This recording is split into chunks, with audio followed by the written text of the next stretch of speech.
राधे राधे भक्तजनों, आज आप सुनेंगे पूष मास की तीसरा गुरुवार व्रत कथा। भक्तजनों, गुरुवार के दिन जरूर पढ़े यह व्रत कथा। सभी विवाहिक बाधाओं होगी दूरी। संतान धर्म में गुरुवार का व्रत बहुत ही फलदायी माना जाता है। इस व्रत को करने से व्याकित को कई तरह के लाभ प्राप्ति होते हैं। यदि आप भी अपने जीवन में सुख, शांति और समृद्धि चाहते हैं तो गुरुवार का व्रत अवश्य करें। गुरुवार व्रत पूजा विधि सुने, साथ में कथा। सबसे पहले गुरुवार के दिन सुबह स्नान करके स्वच्छ वस्तु धारण करें और व्रत का संकल्प ले। एक चौकी पर पीले रंग का वस्तु बिछा करें, उस पर बृहस्पति देव की प्रतिमा या चित्रा स्थापित करें। पीले फूल, पीले चंदन, पीले वस्तु, पीला चावल, गेहूँ, तिल, गुड़, घी, दीपक, धूप, नैवेद्य आदि अर्पित करें। पूजन के समय बृहस्पति देव के मंत्र का जप करें और आरती करें। पूजन और आरती के बाद व्रत कथा का पाठ अवश्य करें।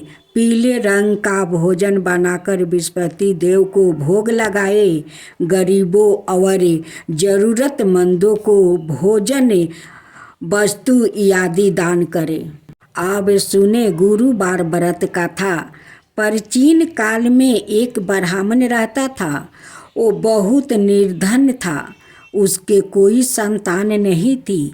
उसकी पत्नी बहुत मलिनता के साथ रहती थी। वो स्नान भी ना करती थी और किसी देवता का पूजा ना करती। इससे ब्राह्मण देवता बड़े दुखी थे। बेचारे बहुत कुछ कहते थे, किंतु उसका कुछ परिणाम नहीं निकला। भगवान की कृपा से ब्राह्मण की पत्नी के कन्या रूपी रतन पैदा हुआ। कन्या बड़ी होने पर सुबह स्नान करके विष्णु भगवान का जप और बृहस्पतिवार का व्रत करने लगी। अपने पूजा पाठ को समाप्त करके विद्यालय जाती तो अपनी मुट्ठी में जौ भर के ले जाती और पाठशाला के मार्ग में डालती जाती।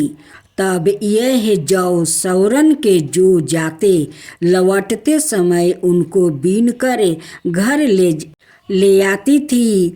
तब बृहस्पति देव ने पूरी किया इच्छा। एक दिन वो बालिका सूप में उस सोने के जौ को फटक कर साफ कर रही थी कि उसके पिता ने देख लिया और कहा, हे बेटी, सोने के जौ के लिए सोने का सूप होना चाहिए। दूसरे दिन बृहस्पतिवार था।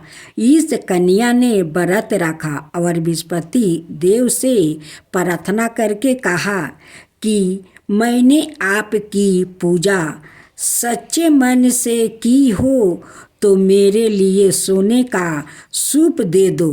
बृहस्पति देव ने उसकी प्रार्थना स्वीकार कर लिया। रोजाना की तरह वो कन्या जौ फैलाती हुई जाने लगी। तब लौट कर जौ बीन रही थी तो बृहस्पति देव की कृपा से सोने का सूप मिला।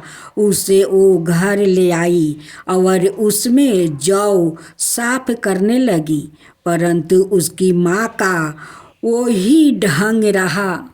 एक राजपुत्र को पसंद आई कन्या। एक दिन की बात है कि वो कन्या सोने के सूप में जौ साफ कर रही थी। उस समय उस शहर का राजपुत्र वहाँ से होकर निकला। इस कन्या के रूप और कार्य को देखकर मोहित हो गया और अपने घर आकर भोजन और जल त्याग कर उदास होकर लेट गया। राजा को इस बात का पता लगा तो अपने प्रधानमंत्री के साथ उसके पास गया और बोले, हे बेटा, तुम्हें किस बात का कष्ट है? किसी ने अपमान किया है अथवा और कारण हो सो कहो, मैं वही कार्य करूँगा जिसे तुम्हें पसंदता हो। अब राजकुमार के साथ कन्या का विवाह है। अपने पिता की राजकुमार ने बातें सुनी तो वो बोला, मुझे आपकी कृपा से किसी बात का दुख नहीं है, किसी ने मेरा अपमान नहीं किया है, परंतु मैं उस लड़की से विवाह करना चाहता हूँ जो सोने के सूप में जौ साफ कर रही थी। यह सुनकर राजा आश्चर्य में पड़ गया और बोला कि हे बेटा, इस तरह की कन्या का पता कैसे लगाऊं? उस लड़की को तुम ही लगाओ, मैं उसके साथ तेरा विवाह अवश्य ही करवा दूंगा। राजकुमार ने उस लड़की के घर का पता बतलाया। तब मंत्री उस लड़की के घर गया और ब्राह्मण देवता को सभी हाल बतलाया। ब्राह्मण देवता राजकुमार के साथ अपनी कन्या का विवाह करने के लिए तैयार हो गया और विधि विधान के अनुसार ब्राह्मण की कन्या का विवाह राजकुमार के साथ हो गया।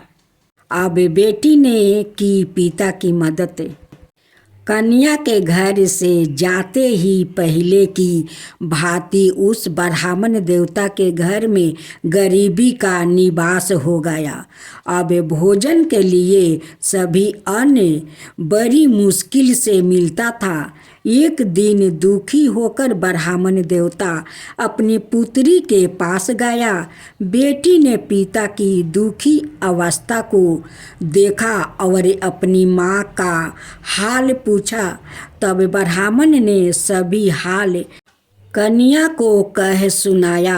तब कन्या ने बहुत सा धन देकर अपने पिता को विदा कर दिया। इस तरह ब्राह्मण का कुछ समय सुखपूर्वक व्यतीत हुआ। कुछ दिन बाद फिर वही हाल हो गया। ब्राह्मण फिर अपनी कन्या के यहाँ गया और सारा हाल कहा तो लड़की बोली कि हे पिताजी, आप माताजी को यहाँ ले आओ, मैं उसे विधि बता दूंगी जिससे गरीबी दूर हो जाएगी। सुख भोग कर स्वर्ग को हुआ प्राप्ति। वो ब्राह्मण देवता अपनी स्त्री को साथ लेकर पहुँचे तो अपनी माँ को समझाने लगी, हे माँ, तुम प्रात काल प्रथम स्नादि करके विष्णु भगवान का पूजन करो तो सब दरिद्रता दूर हो जाएगी। परंतु उसकी माँ ने एक भी बात नहीं मानी और प्रात काल उठकर अपनी पुत्री के बच्चों की जूठन को खा लिया। इससे उसकी पुत्री को भी बहुत गुस्सा आ गया और एक रात को कोठरी से सभी सामान निकाल लिया। प्रात काल उसे निकाला और स्नादि करा के पाठ करवाया तो उसकी माँ की बुद्धि ठीक हो गई और फिर प्रत्येक बृहस्पतिवार को व्रत रखने लगी। इस व्रत के प्रभाव से उसके माँ बाप बहुत ही धन्यवान और पुत्रवान हो गया और बृहस्पति देव के प्रभाव से इस लोक के सुख भोग कर स्वर्ग को प्राप्ति हुआ। जय बृहस्पति देवा, जय बृहस्पति देवा, छिन छिन भोग लगाऊं के दली फल मेवा। ओम जय बृहस्पति देवा, जय बृहस्पति देवा। तुम पुराण परिमत माँ तुम अंतर्यामी, जगत पिता जगदीश्वर तुम ही सबके स्वामी। ओम जय विस्पति देवा, जय विस्पति देवा। चरना रीत निज निर्मल, सबके पातक हरता, सकल मनोरथ दायक कृपा करो भक्तो। ओम जय विस्पति देवा, जय विस्पति देवा। तन मन धन अर्पण कर जो जन शरण पारे, प्रभु पर कट तब हो करे आकर दुआरे खारे।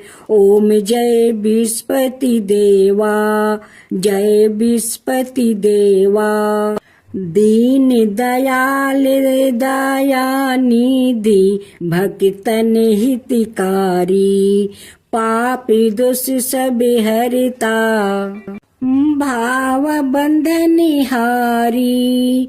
ओम जय विस्पति देवा, जय विस्पति देवा। सकल मनोरथ दायक सब संशय हरो, विषय विकार मिटाओ संतन सुखिकारी। ओम जय विस्पति देवा, जय विस्पति देवा।